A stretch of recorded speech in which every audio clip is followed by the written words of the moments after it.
Hi, Cal, BHP UK. On the dynos today we have Ducati's 1199 Panigale. These were released in 2012, replacing the 1198. At the time, everybody was saying that they've got rid of all the nasties that came with the 1198 with the absolutely horrible torque and power delivery.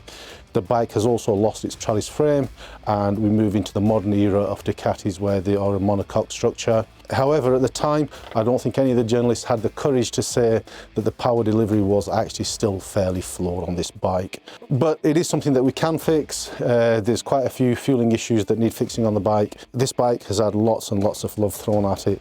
It's come with a Van Diemen system. It's a full titanium system. The beauty of the Van Diemen system is it makes it very, very easy for us to get independent lambda or air fuel ratio readings for the front and the rear cylinder. We will sometimes use a sniffer in the back as well, but on this bike we will be running it independently front and rear. We're going to do what we always do, get it run up on the dyno, see what this bike with these particular mods is doing, and then we'll come up with a tuning strategy to make it fuel right, ride right, and put the power down in a smooth and predictable manner.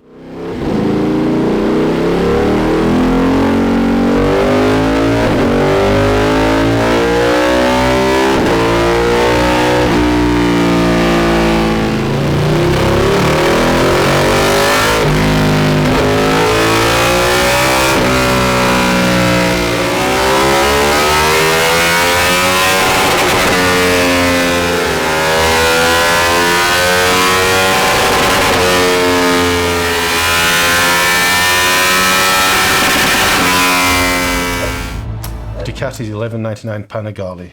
What did we manage to do with it? Well, this bike, as we said, was fairly heavily modified. It is running a Van Diemen full decat system, and it is running it without the lambda sensors. Now, when we do the logging for this bike, we did log the air fuel ratio for each cylinder independently. There isn't actually that much of a need to do so. It's fairly evident in the maps, and it's also, there's actually very, very little difference in the way that the two cylinders fuel. Having said that, any plots that we show will be for cylinder one. You can see here at 20%, the blue plots are for the standard fueling on both cylinders actually on this one, and the red plots are for our remap. You can see we've added quite a lot of fuel between 4,000 and 7,000 RPM, and the difference in performance is fairly evident.